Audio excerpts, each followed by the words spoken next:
There is another story that I wanted to shift my focus to. As I told you, this is also a shameful one, which in fact has come in from Odisha, where at least 18 athletes from Odisha who were set out to represent their state at the 69th National School Wrestling Championship in Uttar Pradesh were allegedly forced to travel in inhumane. And I should take that word allegedly because the visuals speak for themselves. Look at the condition of these athletes. They are traveling next to the toilet in the train. This video has gone viral. Athletes are seen crammed outside the toilet along with their luggage. The athletes reportedly did not have confirmed tickets. The State Education and Mass Education Department had sent 18 players, including 10 boys and 8 girls, to the national level competition. Only 4 players had confirmed tickets for the onward journey. If the government could not make the arrangements for them, why were they sent? Why were they sent? The remaining athletes had to travel in general compartments, sitting on the steel floor near the train toilet in this biting cold. The area near the toilet is often stinky. It's a narrow passage. People keep coming and going. Just take a look. And then we expect sports to take this country to a different level. We expect Olympic medals from our young athletes. And this is how we treat them. Absolutely shameful. Absolutely shameful. Nothing else. The government of Odisha should in fact hang its head in shame. This is how you've sent the people and represent young people to represent your state in a championship.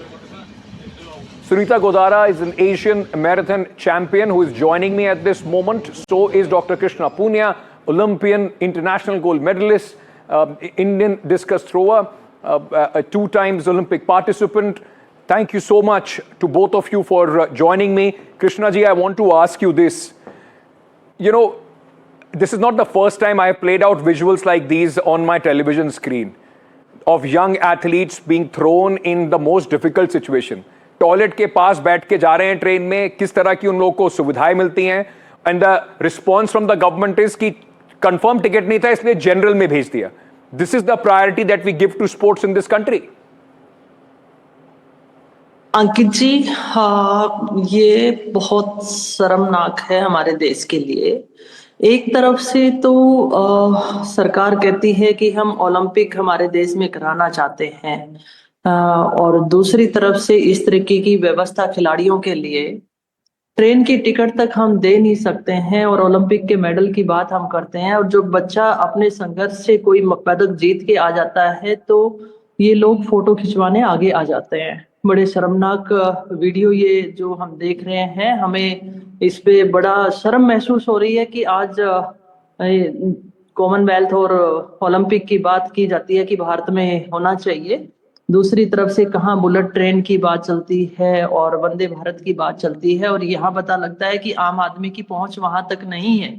और ये जो students जा रहे हैं और athletes जो जा रहे हैं, उनके लिए जहां जाकर इन्होंने नेशनल में पार्टिसिपेट करना है, तो मैं ये कहती हूँ कि हमारी जो सत्ता पक्ष है जो केंद्र में बैठा है उसे इससे सबक लेना चाहिए कि हमें जो है हमारे खिलाड़ियों की बेसिक जरूरतें ही पूरे नहीं कर पा रहे हैं. टैलेंट सर्च करने चाहिए, उनके ऊपर काम करना चाहिए. उनकी बेसिक रिक्वायरमेंट्स हैं, इंफ्रास्ट्रक्चर है, ट्रेवलिंग है, हर तरीके से उनका डाइट का प्लान है, सारा कुछ हमें करना चाहिए. लेकिन हवाई बातें करने से ओलंपिक में मेडल नहीं आएंगे. चुनिंदा लोग नीरज चोपड़ा की तरह. But Krishna ji, is this a systemic problem कि जब तक कोई किसी तरीके से सिस्टम से लड़कर सारी विपरीत परिस्थितियों में अगर अपना नाम ना बना ले, तब तक आपको इन्हीं तरह की परिस्थितियों में झेलना पड़ेगा.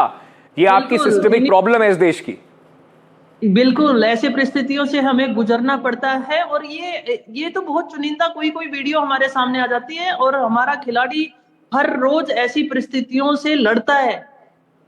धरातल पर अगर हम जाकर, ग्राउंड लेवल पर अगर हम जाकर देखते हैं, तो मैं बड़ा शर्म की बात है कि हमने देखा है बच्चों के पास जूते तक नहीं है. वो फर्स्ट क्लास लेकर कैसे जा सकता है? ये सिस्टम की कमी है, और सिस्टम कहीं ना कहीं गवर्नमेंट की तरफ से चलता है. इसीलिए मैं कहती हूँ कि हमारी सरकार को इसकी तरफ ध्यान देना चाहिए.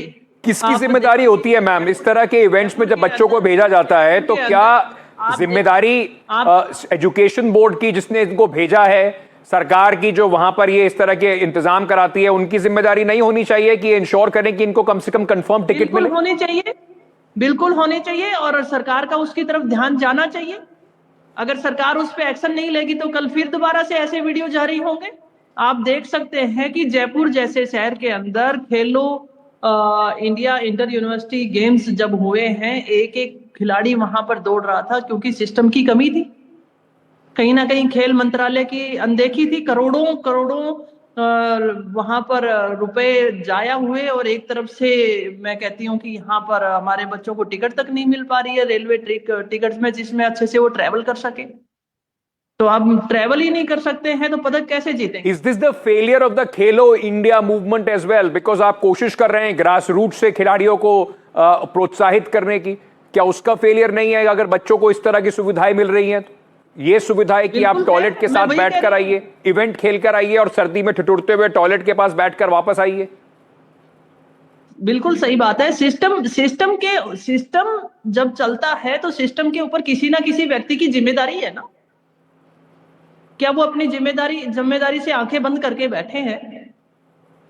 तो जो लोग आंखें बंद करके बैठे हैं उन लोगों को ही आज देखने की जरूरत है। क्या वो अपने बच्चे को, खुद के बच्चे को इस तरीके से भेज सकता है जो सिस्टम में जिम्मेदारी लिए बैठे हैं, या सरकार पे पद पे बने हुए जो लोग हैं, क्या वो अपने बच्चे को इस तरीके से यात्रा कराना पसंद करेंगे? ऐसे माहौल में खेल करवाना पसंद करेंगे? इतने अभाव में अपने वो बच्चे से खेल करवा सकते हैं? I just want to thank you so much, Krishna Punya ji, for joining us. We lost that line with Sunita Godara. I wanted to go across to her as well. But I want to end this segment, ladies and gentlemen, with, there is potential, so much potential in India that needs to be harnessed. If these kids, this is the facility that you give, no matter how many big ticket,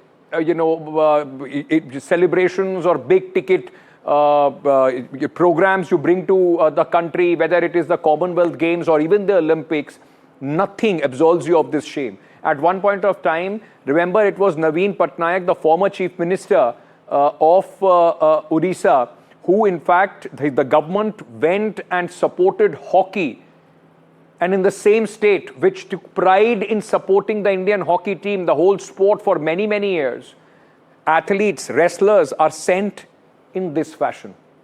It's an absolute shame. Shame on the Odisha government and shame on all of us. We need to in fact speak about this so that young athletes can get much better facilities and treatment in this country.